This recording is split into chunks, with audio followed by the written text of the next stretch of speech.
PDF file edit করতে গিয়ে কি ঝামেলায় পড়ছেন? আজকে আমি দেখাবো কিভাবে আপনার মোবাইল দিয়ে অনলাইনে একদম ফ্রিতে পিডিএফ এডিট করবেন মাত্র কয়েক মিনিটে।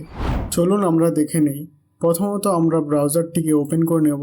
ব্রাউজারটিকে ওপেন করে নেওয়ার পর ব্রাউজারের সার্চ বারে ক্যানভা পিডিএফ এডিটর টাইপ করে সার্চ করে নেব। সার্চ করে নেওয়ার পর প্রথম যে রেজাল্টটা আসবে ক্যানভার অফিসিয়ালি সাইটটি, সেখানটায় ক্লিক করে আমরা লিঙ্কটিকে ওপেন করে নেব।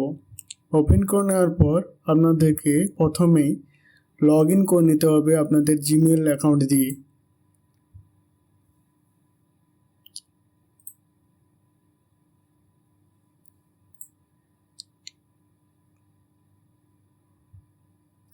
আপনার জিমেল অ্যাকাউন্ট দিয়ে লগ ইন হয়ে যাওয়ার পর আপনি এখানে আপলোড এর পিডিএফ অপশানে ক্লিক করে আপনি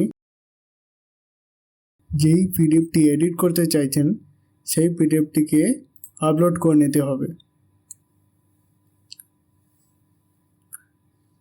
আপলোড হয়ে যাওয়ার পর আপনাকে এডিট ড্যাশবোর্ডে নিয়ে চলে আসবে।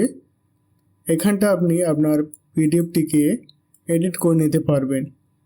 যেমন পিডিএফের টেক্সটগুলিকে বড়ো ছোট বা ছবি ইনসার্ট বা ছবি চেঞ্জ করা সব কিছু এখানটায় করে নিতে পারবেন।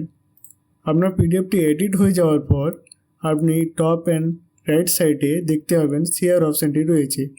এখানটা আপনি ডাউনলোড অপশানে ক্লিক করে আপনার এডিট করা পিডিএফটি ডাউনলোড করে নিতে পারবেন। এইভাবে আপনি আপনার পিডিএফটিকে এডিট করতে পারবেন মোবাইলে খুব সহজে।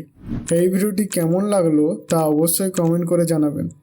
এই রকম আরও বাংলা টিউটোরিয়াল পেতে চ্যানেলটিকে সাবস্ক্রাইব করুন, ভিডিওটি লাইক করুন আর আপনার বন্ধুদের সাথে শেয়ার করতে ভুলবেন না।